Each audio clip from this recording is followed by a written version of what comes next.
My name is Thamsanqa Nkevu, born and raised in Kwanabushe, Eugenic. One thing you can say about Eugenic is that children used to have a childhood. What is said today is that they don't have that anymore. They can't run around the streets anymore without someone fearing that they might get snatched. So children had a childhood. Like I'm a martial artist. I've done martial arts since 1986. It's like sport was like everything. It's like it brought the community together. And so I started reflecting back to where I come from.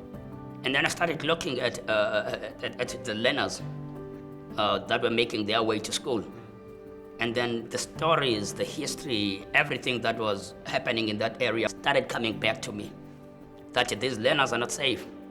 And then 2 months later, a young girl got raped. And I said, something needs to be done about this area. And then a month later, a young boy died at the hands of school learners. And I said, both deaths are not necessary. And I felt at the time that we as a community were failing these kids. So once that registered in my mind, I took a conscious decision that I'm gonna set aside my time, because there's a serious threat at hand, and it threatens not just the learners that are supposed to go to school only, but the well-being and welfare of our community. If these kids are willing to cross this area on a daily basis so that they can get an education, then I should make it my goal to ensure that they do get an education, and I protect that area. So I got up at 6 a.m. I'm making my way to the field, not to the learners, but the first priority was the rapist that was in that field, was the robber.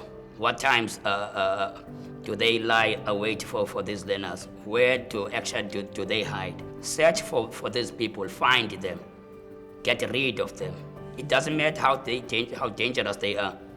If they are dangerous, they should be dangerous enough for the kids. I'm not a child, so I should be willing to face them. Because for me, the point of my presence there was not for learners to know. It was for them to see that they are becoming safe on a daily basis.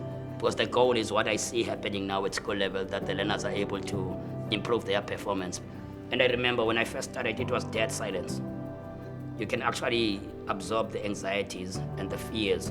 What I didn't notice now is how things have changed now. They no longer have those anxieties. They can shout, they can play on their way to school. And for one reason, that Sensei is standing over there, keeping watch over us, and when I started observing this, and I felt like my childhood now was coming back and was coming alive to those learners as well.